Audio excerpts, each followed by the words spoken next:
Welcome to our short tutorial on PCR, where we will present a number of tips and tricks to improve your assay. Although PCR is a very established technique, there are still many things you can do to perfect your results. Our first tip is to recommend that you start by determining the DNA concentration.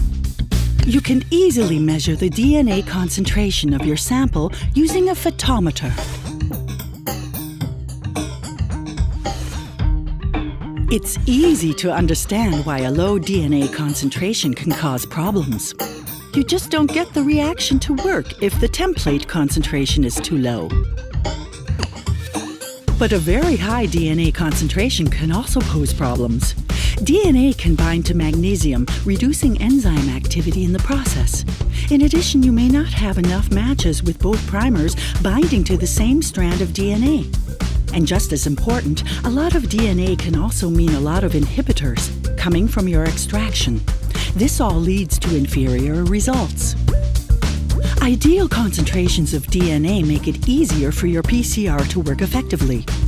Take the time to measure your samples. Another crucial step in your PCR is setting up the master mix.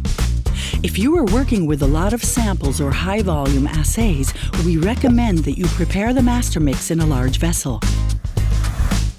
This helps ensure that the same concentrations are distributed to all PCR tubes, which in turn enhances the reproducibility of your PCR.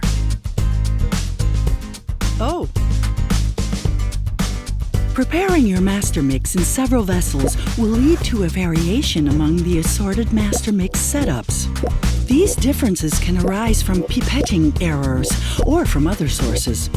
For this reason, you should always use a large tube to hold your master mix. An especially powerful approach for optimizing PCRs is the use of a temperature gradient, which enables you to establish different temperatures across a block.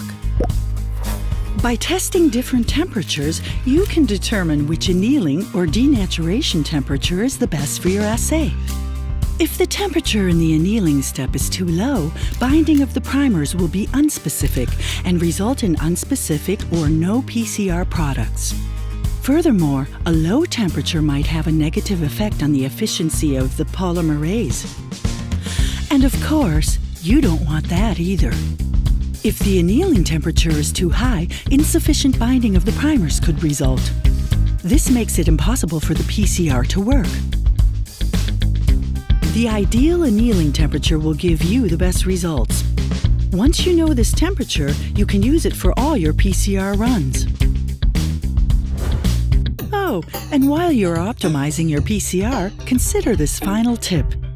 Find the ideal magnesium concentration for your PCR.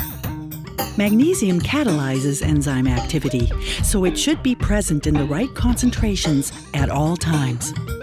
Applying the tips and tricks presented in this video will improve your PCR results. All the information in the video is summarized in this infographic, which can be downloaded at eppendorf.com/stayinformed.